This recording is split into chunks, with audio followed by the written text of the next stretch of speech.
मुकेश की समझ में यह बात नहीं आ रही थी कि मुकेश की भाभी जब भी गांव आती थी, उनके जाने के बाद माँ उनसे यही बोलती थी कि मेरा एक जेवर गायब हो गया, शायद मैं कहीं रख कर भूल गई या मैंने कहीं गिरा दिया। इस तरह अब तक 4-5 बार हो चुका था। इस बार फिर छुट्टियों में सारा परिवार एकत्र होने वाला था। मुकेश ने इस बार ठान लिया था कि इस बार वह इस पहेली को हल करके ही रहेगा कि हर साल माँ का कोई ना कोई जेवर गुम क्यों हो जाता है, फिर पूरा साल कुछ नहीं होता। जरूर इसके पीछे कोई खिचड़ी तो पक रही थी। मुकेश और उसके भैया दो ही बेटे थे मुकेश के पिताजी के। मुकेश के भाई भाभी दूसरे शहर में रहते थे। मुकेश के भैया एक प्राइवेट नौकरी करते थे। मुकेश गांव के स्कूल में ही सरकारी टीचर था। मुकेश के पिताजी भी सरकारी टीचर के पद से रिटायर हुए थे और अच्छी खासी पेंशन पाते थे। कुल मिलाकर बहुत ही समृद्ध परिवार था। कोई किसी के ऊपर आश्रित नहीं था। सब कुछ ठीक ठाक से चल रहा था। गांव में दोनों भाइयों के लिए पिताजी ने अलग अलग हिस्से बनवा दिए थे। किसी प्रकार का कोई लड़ाई झगड़ा का कारण नहीं था।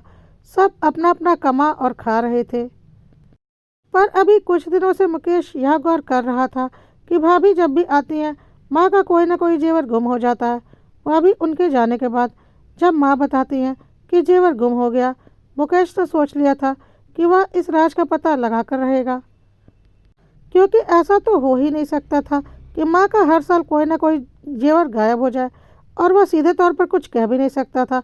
उसे शक होता था कि कहीं उसकी भाभी ही तो माँ का जेवर नहीं चुरा लेती, पर उसे लगता था कि नहीं, ऐसा तो नहीं हो सकता। यह बस उसके मन का वहम ही होगा। हो सकता है उसकी माँ ही कहीं खो देती हो। मुकेश ने अपनी बीवी से भी इस बारे में बात की थी। वह भी यही बोलती थी कि मुझे तो शक होता है कि भाभी माँ का जेवर चुरा कर ले जाती हैं। उन जेवरों पर हमारा भी बराबर का हक है, पर हम भाभी के ऊपर चोरी का इल्ज़ाम कैसे लगा सकते हैं। मुकेश ने बोला कि यह भी हो सकता है कि सच में माँ के जेवर खो जाते हों। यह मात्र एक संजोग है कि जब भी भाभी आती हैं, उनके जाने के बाद ही ऐसा होता है। पर यह भी तो एक सच्चाई है कि उनके रहते ऐसा नहीं होता। तब मुकेश की पत्नी ने बोला, हो सकता है माँ को पता ही न रहता हो और जेवर निकल जाता हो, और जब पता चलता हो तब तक भाभी यहाँ से जा चुकी होती हो। खैर जो भी हो, हम किसी के ऊपर चोरी का इल्ज़ाम तो नहीं लगा सकते। आखिर हम भी तो इसी घर में रहते हैं।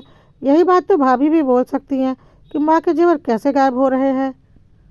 और सच में ठीक ऐसा ही मुकेश की भाभी भी सोच रही थी कि जब भी मैं जाती हूँ, उसके बाद माँ का कोई ना कोई जेवर गायब हो जाता है। जरूर यह मुकेश और उसकी बीवी का काम होगा और वह मेरे ऊपर इल्ज़ाम लगाना चाहते हैं ताकि जेवर भी उन्हें मिल जाए और उनके हाथ भी साफ रहें। इसलिए ऐसे वक्त में जेवर गायब होता है जब मैं वहाँ पर होती हूँ, ताकि यह भी कहने को हो जाए कि पूरे साल तो जेवर गायब नहीं होता, आपके आने पर ही क्यों होता है। इस तरह से मुकेश अपनी भाभी के ऊपर और मुकेश के भाई भाभी मुकेश और उसकी बीवी के ऊपर शक कर रहे थे। इस बार मुकेश की भाभी ने सोच लिया था कि वह इस पहेली का हल निकाल कर ही रहेंगी। नियत समय पर मुकेश के भैया भाभी गांव आए। 2-3 दिन बहुत आराम से बीत गए। हर वक्त मुकेश के भैया भाभी और मुकेश की बीवी सतर्क रहते थे ताकि इस बार वह पता कर ही सके कि यह जेवर कैसे गायब हो रहा है। अभी तक उन्हें इस बारे में कोई जानकारी नहीं मिली थी। अब मुकेश की भाभी के जाने का वक्त करीब आ गया था और मुकेश और भी ज़्यादा सतर्क हो गया था, क्योंकि उसे तो अपनी भाभी पर ही शक था और भाभी भी ध्यान दे रही थी कि हो ना हो, अब जेवर गायब होने का समय आ ही गया है। अभी तक उन्हें ऐसा कुछ समाचार तो नहीं मिला था। दोनों को लग रहा था इस बार हम कुछ ज़्यादा ही चौकन्ने हैं, इसलिए जेवर गायब नहीं हो पा रहे हैं। दोपहर के वक्त खा पी कर सब सो जाते थे। बस सास अकेली जागती थी, क्योंकि उस वक्त बर्तन धोने वाली आती थी और बर्तन धोकर जाती थी। पता नहीं क्यों मुकेश और उसकी भाभी दोनों को ऐसा लगा कि अब 1-2 दिन में पक्का कुछ ना कुछ होगा। कहीं जब हम सोते हैं तब तो यह कांड नहीं होता। इसलिए चुपके से मुकेश ने और उसकी भाभी ने अपना अपना मोबाइल रिकॉर्डिंग ऑन करके माँ के कमरे में छुपा कर रख दिया था, इस एंगल से कि माँ की अलमारी का पूरा वीडियो बन जाए, क्योंकि यदि कुछ होना है तो अब ही होगा। कल सुबह तो भाभी को निकलना ही है। सोकर उठने के बाद मौका पाकर दोनों ने अपना अपना मोबाइल उठाया और दोनों ने जब उसमें रिकॉर्डिंग देखी तो समझ में आ गया कि माँ के जेवर आखिर जा कहाँ रहे हैं। रिकॉर्डिंग में यही आया था कि बर्तन धोने वाली आराम से आई उसने सासू माँ की अलमारी खोली और उसमें से एक जेवर निकाल लिया और चुपचाप छुपा कर ले गई। ससुर जी तो वैसे भी घोड़ा बेचकर सोते थे, उन्हें तो हिलाकर जगाने पर ही वह जागते थे, क्योंकि काफ़ी बूढ़े हो चुके थे। इसलिए नौकरानी को उनका कोई डर नहीं था।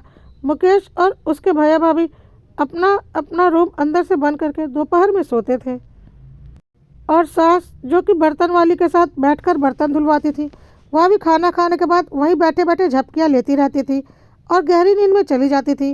और यह बात काम वाली को बहुत अच्छे से पता थी, और यह भी पता था कि वह जल्दी नहीं जागती हैं, क्योंकि वह रोज़ उन्हें देखा करती थी कि वह इतने आराम से देर तक झपकियाँ लेती रहती है। उसकी चालाकी थी कि वह रोज़ चोरी नहीं करती थी, बल्कि जब भी भाभी शहर से आती तब वह चुपचाप एक जेवर निकालती थी, ताकि सारा शक भाभी के ऊपर जाए और उस पर कोई उंगली ना उठाए। फिर पूरा साल वह इस घर में ईमानदारी से काम करती थी। कभी किसी ने उसके ऊपर कोई शक किया ही नहीं। यहाँ मुकेश की भाभी ने मुकेश और उसकी बीवी के ऊपर शक किया, और मुकेश और उसकी बीवी ने भैया भाभी के ऊपर चोर होने का शक किया। और चोर तो कोई और ही निकला, वह भी उनकी लापरवाही के कारण, क्योंकि घर में कामवाली के होते हुए वह सब बेपरवाह होकर सो रहे थे और बूढ़ी माँ के भरोसे अकेले घर को छोड़ दिया था। कामवाली ने भी पूरी चालाकी दिखाई, पूरा साल ईमानदारी से काम करती और साल में एक जेवर चुरा लेती।